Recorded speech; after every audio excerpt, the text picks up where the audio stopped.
All right, guys, so this is Mike Brown. This is my final poster project for ACTE 630, Module 8, bringing it all together. So as I put up here, all good things must come to an end. We are at the end of the road for this course, and it has been very interesting to kind of walk through this process with you guys. So thank you for that. It was also very much an experience to be taking this class at the very end of the school year. It's the first time I've taken one at this time frame, and it was a workout. So without further ado, I'll start off here. As far as my philosophy of online teaching goes, I need to rethink the strategies as far as what's effective in the online classroom versus what works for a brick and mortar. And I think that's kind of to be expected, that there's going to be a learning curve with this. But I think a lot of the stuff is still going to be relatively the same. It's just how it's approached, I guess I really should say. In looking at the Rice chapters, we talked about, from what perspective does the teacher have? And in my case, I think the best perspective is kind of the guide on the side, and helping the kids go through this material, but at the same time, making sure you're making forward progress and the missions are getting accomplished. I took here from the Rice chapter 2 and have the 5 philosophy points here, and I kind of broke them down in the next couple boxes here in my Padlet. So I'll go into a little bit more detail with them. I have giving students some autonomy in their education, creating an environment that's engaging and encourages active participation from the students, allowing students to collaborate during the process, assessing them, and developing skills which will help them succeed in their everyday life.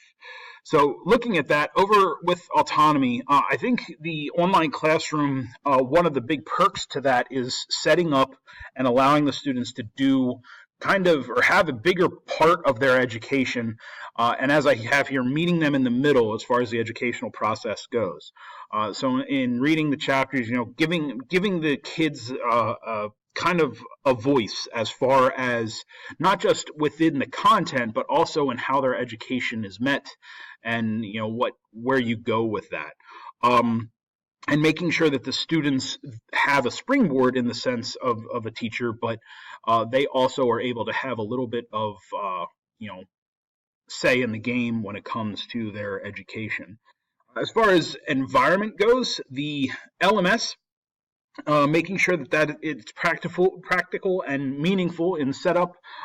This may not be something that a teacher has control over, but as far as that goes, if you do, making sure that what's on there, or even if you don't, making sure what you have available to the students is meaningful to them, not overloading that place. And also making sure that you hit a whole bunch of different modalities as far as reaching the kids, understanding that there's a diverse need in the classroom. A lot of the students that are going to be in the online classroom are going to have different needs. They're there for different reasons, and making sure that you try to meet all the needs of the students in the classroom. The collaboration portion, I think, is a huge part of online education. You got to make sure that you promote the active discussion within the class, and that's how you kind of build the rapport with the class, making sure that you're part of it as the teacher, and you're shutting down anything that's inappropriate or is going to be misconstrued, but allowing the kids, like I said, to also have a voice. As far as tools, it's amazing how things like Google Drive, working on collaborative assignments, dealing with labs, stuff like that you can share this material in a science classroom and have this collaborative process kind of going forth within the student's education. Looking at assessment opportunities, I think assessments, there's still going to be a way of measuring what the students are doing, but one of the things as far as a philosophy goes, and I try to push this in my brick and mortar classroom too, is every test should be looked at as a learning process. Like there's no need to get an A. As long as you're making progress, you're getting something out of it, I consider that a win. Now, at the end of the day, there's still going to be a grade associated with it, but that's something that I'm willing to work with a student on. There's not really many students that, as long as they're trying, do terrible in my class. And I think that that would hold true in an online class as well.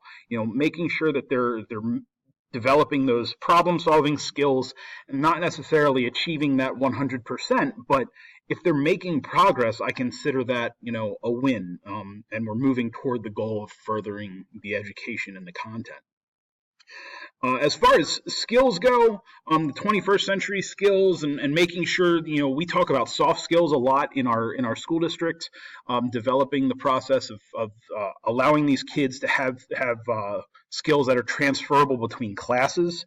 I think that too can be kind of thrown into the online teaching. It's very much a part of my philosophy of ed, making sure that these students are going to be very productive members of society once they leave my classroom or, wherever that is, if it's brick and mortar or online. Now, as far as continuing here, in looking at synchronous and asynchronous pieces of a classroom, I have this little graphic here that kind of broke it down. I thought it was a cool little graphic to look at. But with synchronous tools, using things like Skype and Zoom. For the one module where we had to look at a synchronous tool, Skype was what I researched, but I was really impressed with the Zoom lesson that we did. I thought the Zoom program was very easy to use, pretty intuitive, and it had a lot of features. Skype kind of met that need as far as the video chat, but as far as like having usable classroom features, I thought Zoom really met that category.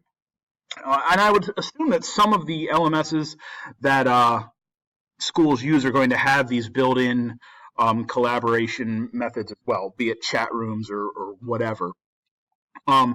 I think one of the things that you need to work on when you're in an online classroom, and we kind of discussed this in some of the posts, is that you need to make sure that they don't feel like forced meetings.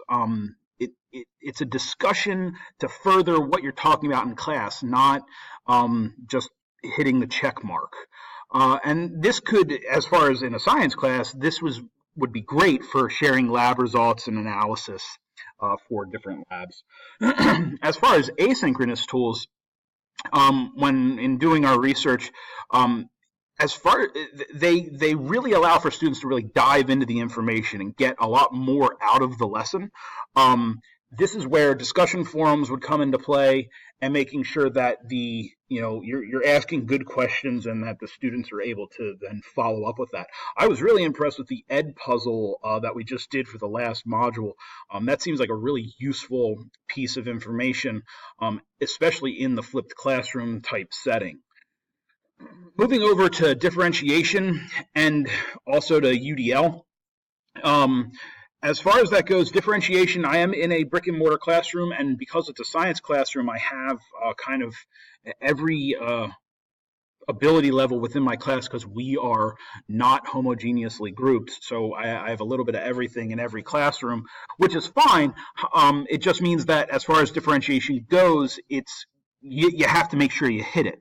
The thing with the computers is, I think being online, it's something that you can in some ways hit more. You can actually make sure you have the contrast and make sure you have the alt text, written verbal directions kind of up here, and those also help everybody else as we discussed with the UDL principles. So making them universal for the whole class, any of these things would help with that.